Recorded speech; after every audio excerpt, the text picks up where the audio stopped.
চোখ রাখবো পরবর্তী খবরে।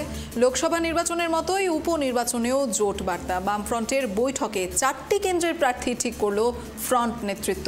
মানিকতলায় রাজীব মজুমদার, রানাঘাট দক্ষিণ অরিন্দম বিশ্বাস রানাঘাট দক্ষিণ থেকে, রায়গঞ্জ আসন কংগ্রেসকে ছাড়ল বামফ্রন্ট।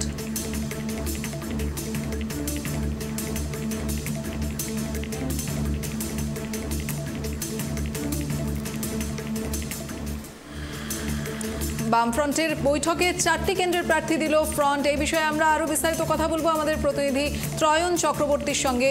ত্রয়ন, এই বিধানসভা উপনির্বাচনকে ঘিরে এই মুহূর্তে কিন্তু গোটা বাংলা সরগরম হয়ে রয়েছে, তার ওপরে বামফ্রন্টের এই প্রার্থী তালিকা কি জানতে পারছো? করা হয় যে 4টি কেন্দ্রের উপনির্বাচন ঘোষণা করে দেয় এবং তৃণমূল কংগ্রেস তারা কিন্তু আজকে সকালবেলায় প্রেস বিবৃতি দিয়ে জানিয়ে দেয় যে তাদের প্রার্থী তালিকা, এবং সেই জায়গা থেকে দাঁড়িয়ে এখনো পর্যন্ত বিজেপি তারা তাদের গোষ্ঠীদ্বন্দ্বে এখনো পর্যন্ত ব্যস্ত এবং বলা যায়, এবং আগামীকাল বিজেপি তাদের পর্যালোচনা বৈঠকে বসছেন, কিন্তু এই 4টি কেন্দ্রে এখনো পর্যন্ত ক্যান্ডিডেট ঠিক করতে পারেনি। এই পরিস্থিতিতে বামফ্রন্ট তারা কিন্তু এই মুহূর্তে তুমি জানো যে এবারেও কিন্তু শূন্য হাতেই লোকসভা নির্বাচনে তারা ফিরেছে।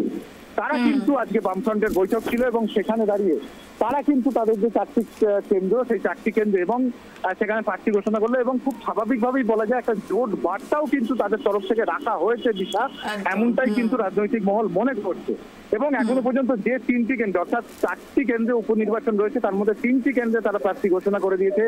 মানিকতলা কেন্দ্র, সেখান থেকে কিন্তু প্রাক্তন যুব নেতা রাজীব মজুমদার তিনি কিন্তু সিপিআইএম এর হয়ে প্রার্থী হতে চলেছেন। বাগদা কেন্দ্র, এই কেন্দ্র আগে ফরওয়ার্ড ব্লক, বামশরিক ফরওয়ার্ড ব্লক, তারা কিন্তু এই কেন্দ্রে প্রতিদ্বন্দ্বিতা করছেন। সেখানে দাঁড়িয়ে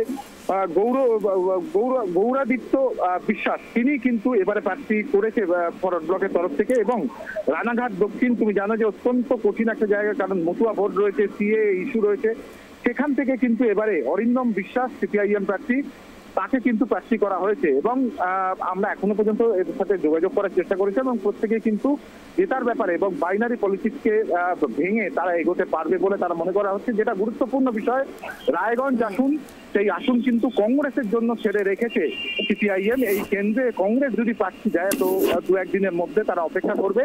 যদি 2-1 দিনের মধ্যে কংগ্রেস প্রার্থী ঘোষণা না করে তাহলে কিন্তু সিপিআইএম বা বামফ্রন্টের তরফ থেকে সেখানে প্রার্থী ঘোষণা হতে পারে, এবং তারপরে কংগ্রেস যদি সেখানে প্রার্থী দেয় তাহলে কিন্তু এই এবারের উপনির্বাচনে চতুর্মুখী একটা লড়াই দেখার সম্ভাবনা রয়েছে। এবং খুব স্বাভাবিকভাবেই তৃণমূল কংগ্রেস প্রার্থী তার কিন্তু একটা সুবিধা হওয়ারও সম্ভাবনা রয়েছে বলে রাজনৈতিক মহল মনে করছে। একবারই ধন্যবাদ ত্রয়ন।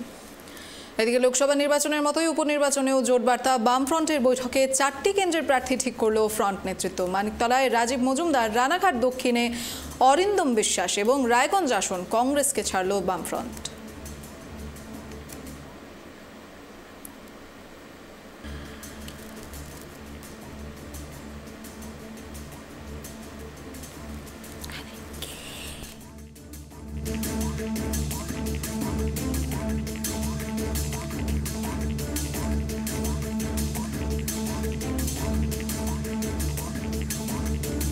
মানুষের জন্য লড়াই, সেই লড়াই পার্টি আমাকে প্রার্থী করেছে। মানুষের কাছে যাব, আমাদের কথা বলবো, বর্তমান পশ্চিমবাংলার যে রাজনৈতিক পরিস্থিতি তাকে তুলে ধরবার চেষ্টা করব মানিকতলার মানুষের কাছে। মানিকতলার নিজস্ব কিছু সমস্যা আছে, সেই সমস্যাগুলোকে তুলে ধরার চেষ্টা করব, মানুষের রায় চাইব। এইভাবেই নির্বাচনে প্রচারের কাজে আমরা অংশগ্রহণ করব। ঘটনা হলো বাইনারি চলছে, একথা অস্বীকার করা যায় না। এই বাইনারি আমাদের নেতৃত্বরাও বিভিন্ন সময় বলেছেন, এই বাইনারি তৈরি করেছে মিডিয়ার পক্ষ থেকেও একটা,